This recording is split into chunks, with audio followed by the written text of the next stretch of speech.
I'm here with the mastermind behind Wintersun, Jari, to talk about Time 2. Now, this time around, last time we talked, I hadn't heard the album, so it was really me trying to pick your brain about the record. But now, I've had time to dive into this album. I've had time to see what I did there. To dive into this album. Actually, I started listening to it on my trip to Finland, and I've been listening to it ever since. First of all, let me say thank you for taking the time once again to chatting with me about the record. And let's get right into it. Sure, let's do it. Thank So, you for doing this interview again. oh, no And problem. by the way, cheers. I love that. I love that. When I was in Finland, I was at the Beaver Bar, and there was a few people that came to see me at the Beaver Bar with Wintersun questions about Time 2. Oh, really? All right. Because they saw that I had heard the album and they had a couple of questions. And one of the questions that I got asked a lot was, what do you think is Yachty's greatest song that he has ever written? Is it Loneliness? Is it Silver Leaf?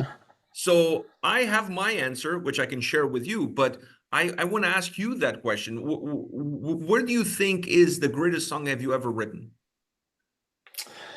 I don't know. It's hard to say from your own songs because it's kind of can differ from time to time.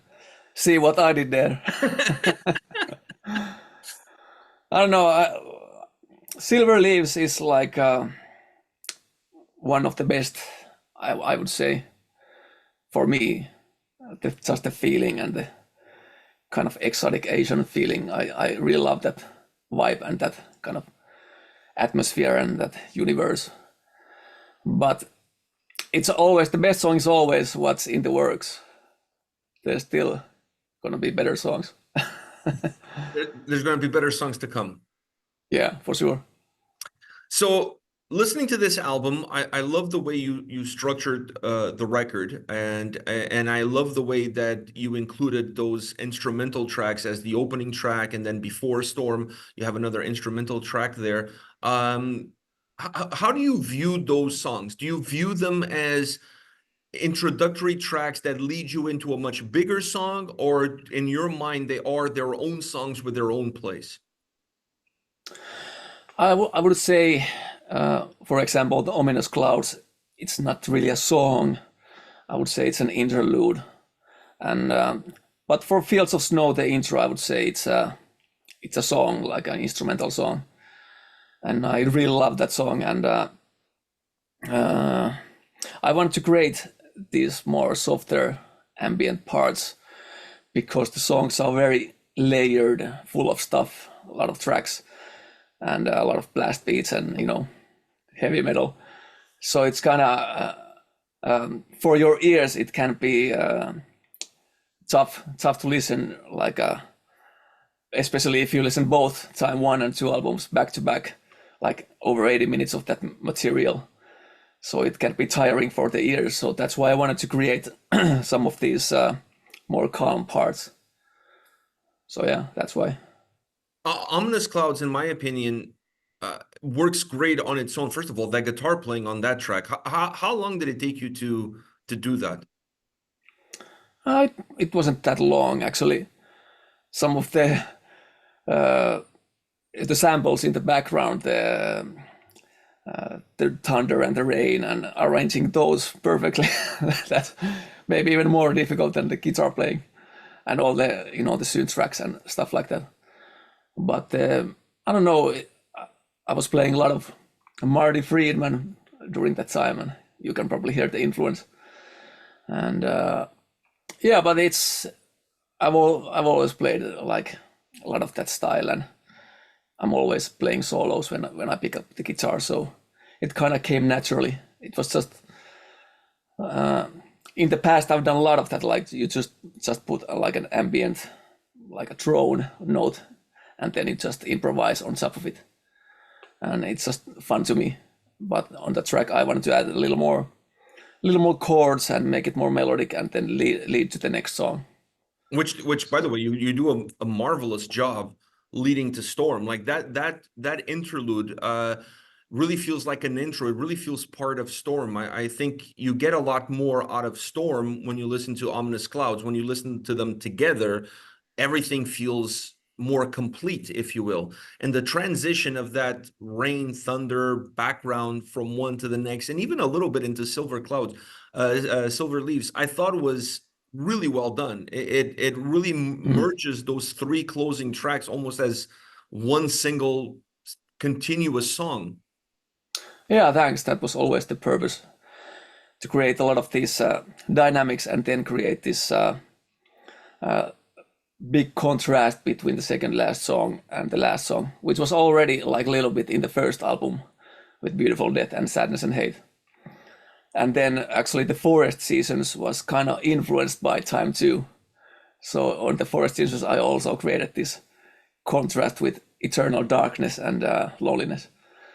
So I don't know, but maybe for the next album, I'm gonna do something else.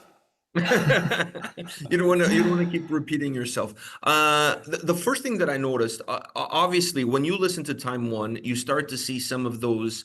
I'm going to call it Japanese folk influences, that more Japanese sound. You see some of it creeping in on Time 1, but you don't see it as much of it as you see it on Time 2. And obviously you see it more on Time 2 with the opening track, and you see it more with the closing track, but it still exists in the middle more as an underlining layer. What was your thought process with that? With having it at the beginning, having it at the end, but then maybe not focusing as much on it in the middle tracks? Yeah, I kind of feel like the album can be like it loops, because it starts with the When Time Fades Away. And that was the original, like when it was supposed to be just one album called Time. So the first intro was When Time Fades Away, and then Silver Leaves at the end. So it kind of loops around. But when the split happened with the albums, I always thought like when it was the whole 80 minutes one thing, there was like two identities with the first half and the second half. I always felt the second half was more emotional and more dynamic, but the first half was more straightforward. So that's why I agreed to split the albums, because I felt it could be possible. But then of course I always feel like an album needs an intro, so I created the Fields of Snow, kind of based on the chord progressions of The Way of the Fire, because of course it's an intro for that song. Mm-hmm. But I created, of course, its own melodies for that. But it's based on the Way of the Fire, especially the last couple of rounds in Fields of Snow. The choir comes in and it kind of sings the Way of the Fire kind of main riff, or the ending riff melody.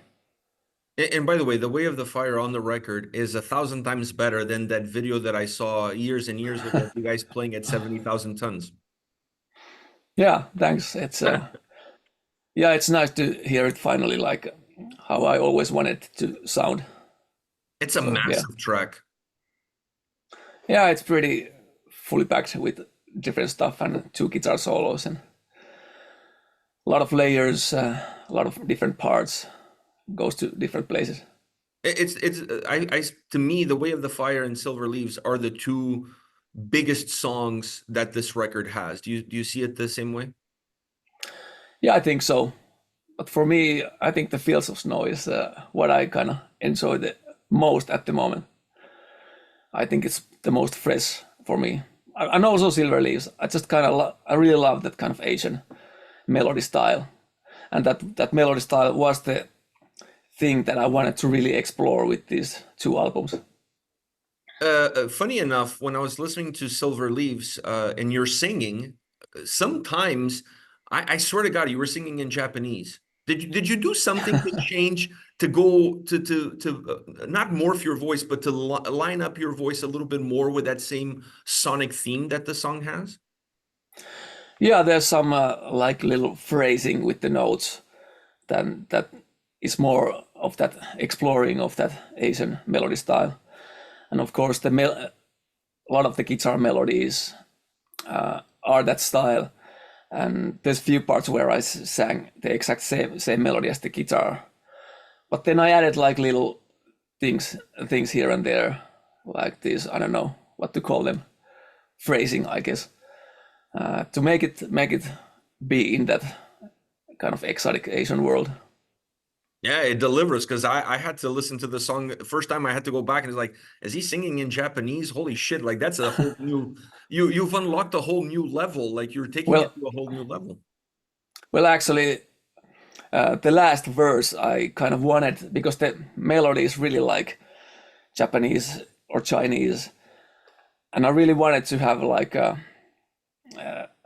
like Asian language kind of style singing the melody, because it really sounds like really Asian. But of course, I don't know how to speak those languages. So I thought like maybe Finnish is the next best thing. Because already with Ensifer we did one verse in Laila in Finnish. And I think there's some similarities with the pronunciations in Finnish language and Japanese and Chinese. So I thought, yeah, let's do it in Finnish. I think it blends well. It does create that Asian vibe to it. I don't know, the two languages are very different, but in a song format, they kind of there's some similarities that you can pull from one into the other. Yeah, yeah. The record, obviously, we've been waiting for a very long time for time two, and whenever you're waiting for a long time for a record, there's always this idea that it's going to live up to the expectations. For me, not only it lives up to the expectations, it surpassed my expectations. Oh, good. So it was funny enough, when I first pressed played, I didn't like it. I was like, time one was better. And then I started to realize that time one was more straightforward. This album demands a lot more from the listener. And then when you're stuck on a 10-hour flight with nothing to do but to listen to the record on loop, you start to like really dive deep into it and realize how much better this album is, or how different the two records are. They offer two different experiences. I obviously haven't heard time one with a new mixing in order to bring the two together. Do you feel like with that experience, it gets softened a little bit? You don't see as much of the difference between them. It becomes more blended. I think so. Yeah, now you can listen both albums back to back, and I think people will finally understand what the whole thing was always about. But I think the second half time too is, I think it's more in depth and more emotional album, and because there is a little bit more of those peaks and valleys, you kind of need to have that kind of moment in your life, like sitting in an airplane, because it's not an album that you kind of listen like, I don't know, just for like in a party. You kind of have to focus and go into that world. It's not like an Eurovision style songs. No, it's more album. demanding. You need to get the proper attention if you're going to get the most out of it. Yeah, it's the same thing. Like, for example, I really love Martin Friedman's Scenes album. It's not a really heavy album, and at first I really didn't like enjoy it much because I kind of was expecting something else. But then giving it more listens, and now I can appreciate it what it is, and it's one of my favorite albums ever. But yeah, I think Time 2 still has, straightforwardness, especially with the Way of the Fire and maybe even Storm. But as an album as a whole, it's a more like a journey that you need to have a little bit patience. I 100% agree with that statement. I think it's an album that grows on you, and you have to take a different mindset approach when you sit down to listen to it versus the approach from Time 1. Plus, Time 1, we've had enough time to listen to it, digest it, break it down, all of these things. So I think Time 2, it's gonna take its own time for you to really grow to appreciate it. And I know everybody's talking about The Way of the Fire. They want to hear the song, Silver Leaves, obviously, but nobody talks about One with the Shadows. So what's your take on that track? Well, I would say it's not as like big song as maybe Way of the Fire, but I think it's really, beautiful song with great melodies. Especially, I really love the new clean singing part. Actually, that part wasn't there originally, and when you get to hear the legendary early demos, there's the original demo version of One with the Shadows, And in that demo version, there's not those new parts. And I really love the new parts on the final track. And the guitar solo is pretty cool. I love that too. So it's a very melodic song, and maybe also like a little bit Silver Leaf-ish, but more short. Yeah. For me, when I was recording, I recorded a track by track review of the album, which I'm going to be posting in the next couple of days. For right. me, One with the Shadows felt like the most of all the tracks on the record. It's perhaps the most finished one on the album, where I felt at least it was easier to find that natural Finnish melancholy that it's so natural in bands that play like a melodic death metal sound or a melodic doom death metal sound. And that song to me felt like the more traditional song Yeah. of all of them. Well, it was written 98, so that was kind of the melody style back then, what I was doing. So yeah, the traditional kind of Scandinavian metal scene style. But then later I added more parts to it, and those more Asian exotic parts to give it more dimension and to fit the Time albums better. So it has kind of grown a lot during the years. Which of the songs on this record was the one that took the longest to put together?